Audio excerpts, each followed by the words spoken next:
Школа Джеймс Гарфилд Хай в Кливленде, штат Огайо, давно считалась трудным местом.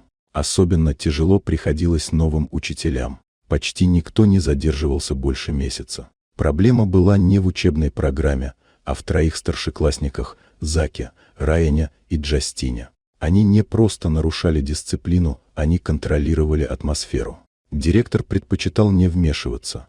Родители троицы были влиятельными, а некоторые пугающе молчаливыми.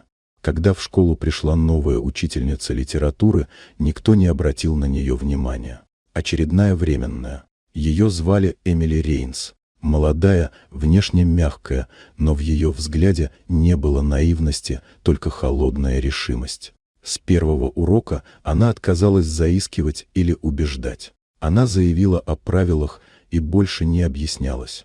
Когда Райан кинул в нее пластиковой крышкой от стакана, она не отреагировала.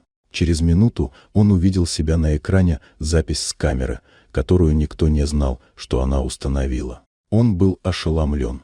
Эмили просто подошла к ноутбуку, открыла вкладку с виртуальной классной комнатой, и перед учениками появился профессор Йельского университета. Учительница объявила, что они будут общаться с настоящим экспертом, и за любое неуважение автоматическая двойка в журнале.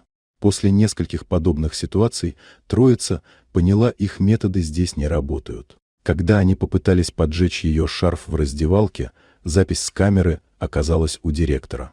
Родители вызваны. Но в отличие от прошлых случаев, никто из них не стал защищать сыновей. Им надоело покрывать их поведение, особенно когда было задокументировано. Ребят поставили на последний предупреждающий шаг. Повторный инцидент – исключение. Это сработало. Спустя 2 недели поведение троицы изменилось. Джастин начал выполнять задания, Зак перестал срывать уроки, а Райан впервые подошел после занятий и просто сказал «спасибо». К концу четверти Эмили получила благодарность от администрации. За короткий срок она не только восстановила дисциплину, но и дала школе надежду. В учительской повесили фотографию ее класса. Под ней была надпись: «Настоящие перемены не требуют силы, только терпения и веры».